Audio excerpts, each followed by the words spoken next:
pasting empty shell scripts in here, well, template shell scripts in here, and then going down the list and setting up your video filters in those scripts for each movie, and then type in the path to each movie right here, which the first one is FAM, and then I just use asterisk because I know I don't have another movie similarly named. The second one will be Iron, and then I'll just use an asterisk for the rest, and then, well, Jackass, I can just leave as Jackass, and then so on and so forth. Nacho, there's not too many movies named Nacho. Rush, not too many movies named start out with Rush, so you can safely leave the rest off. So on and so forth, and you can create pretty much a list. And actually, because there's 3 movies in the Saw directory, I'm going to cut that off here because that actually evens them out.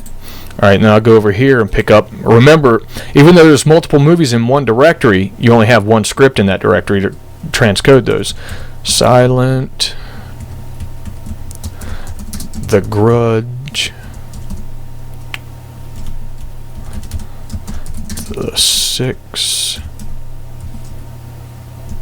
I could leave that rest off. The Wedding, White Chicks, and X-Men. And then we can drop this last one off. Alright, so now we have 2 shell scripts ready to go. This right here is probably, let's see, 1, 2, 3, 4, 5, 6 times 6. That's probably 3 days of transcoding, maybe even 4. So you leave your computer on, and here's what you do. Drop the movie over. Actually, I don't want that one.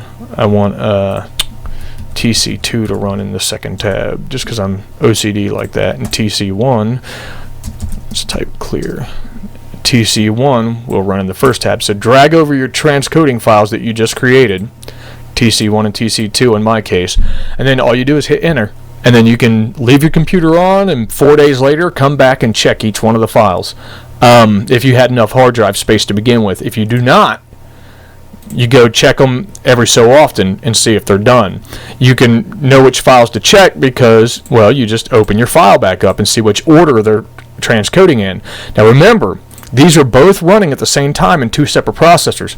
So when about the same time the first one gets done here, the first one's going to get done here. If this one's on the third one, then chances are this one's on the third one. Then one's probably might be slower than another, depends on how long the movies are. So you can check the first movie here and go over to that directory and see if it's done. And if not, check, if it is, then that's cool. You can do the next steps, which I'm about to show you here in a second. And then when you're done with that, check the second movie, see if it's done. If you still see a log file in there, that means it's not done because I have my template scripts delete the log file when they're finished. That's how you can tell if they're done or not. So anyway, you go down both lists and getting out all the videos. Now, I did leave one when I was done with the last one, V for Vendetta. Now I already deleted the VOD, but here's all you got to do when you finish. When it's done transcoding, right click and go open with MPlayer. The reason why is right now VLC Media Player doesn't like the X264 codec very much. MPlayer, it can play a file even if there's something slowing it down because it'll just drop frames. It'll just ignore them. It'll keep the pace with the movie even if it has to ignore certain information and display it like crap for a second. So in other words, it's more reliable and it's not going to delay on you. So go to MPlayer, skip straight to the end of the movie. Well, at first skip into it. Okay, we already see it started to play. So we know it started transcoding. Skip to the end. We see credits. We know it finished transcoding. So we can delete the VOB. And we know the AVI is good. It went from start to finish. We can go ahead and delete the VOB file and leave the AVI. Now open MKV merge.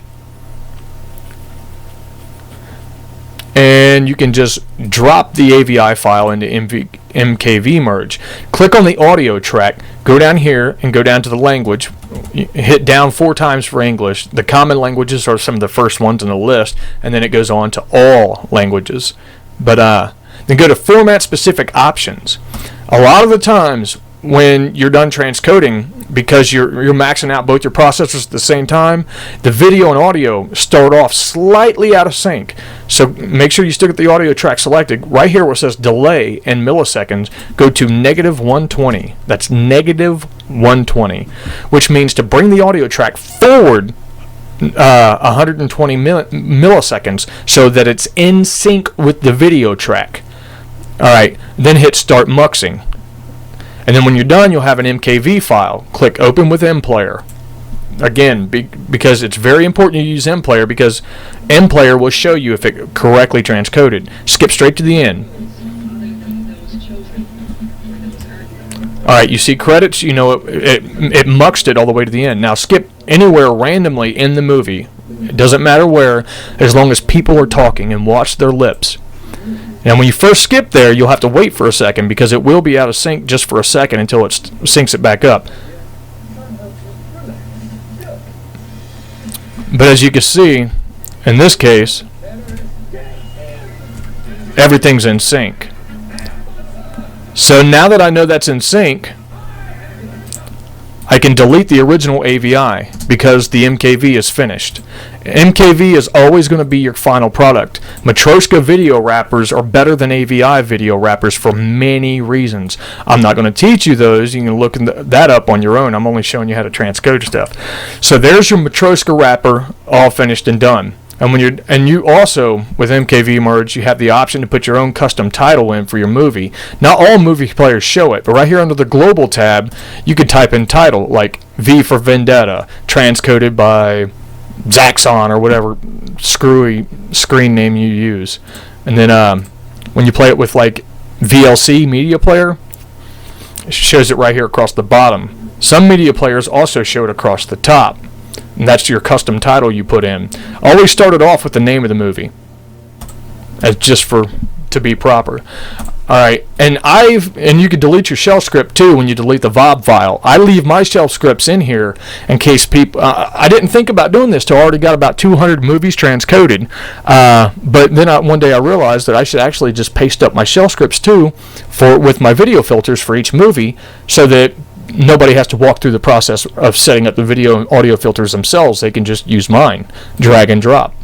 Alright, and then when you're done, you just hit enter and run these two scripts. I'm not going to do it yet because I have to transcode this video, and if I start running these, it'll totally annihilate the video I'm recording right now, because again, it's very CPU intensive.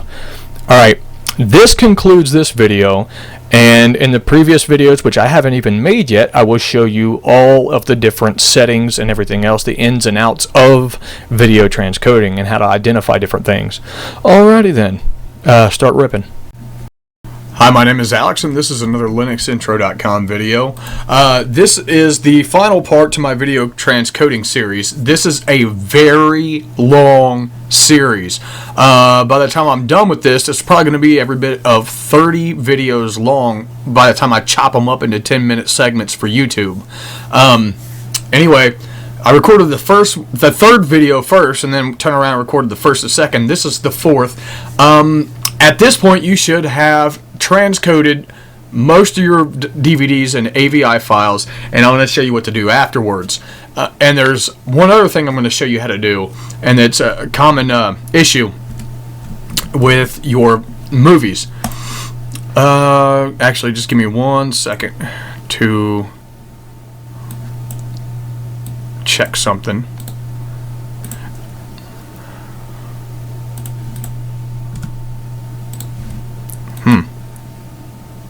Alright, 75 megabytes, that should be good enough by now. Anyway, a lot of times when you... Well, actually not a lot of times, it's actually pretty rare. When you've got some DVDs, they actually have multiple audio tracks. And when you transcode DVDs, it's usually typical to just ignore the DVDs. Extra audio track and subtitle track, because they added the ultimate file size when you get down to your final product. As you can see, you know, here I've got I I encode all my videos at 2200 kilobits per second because that's very high quality, higher than DVD quality, and at a fraction of the size. A typical one at 2200 kilobits per second, your file size is 1 gigabyte for every 1 hour of movie. So if you've got an hour and a half long movie, it should be a gig and a half. A 15-minute movie would be 250 gigs. Half an hour movie be or 250 megs. Half hour movie should be about 500 megs, and a 1 hour movie should be about 1 gig. And it would have very, very high quality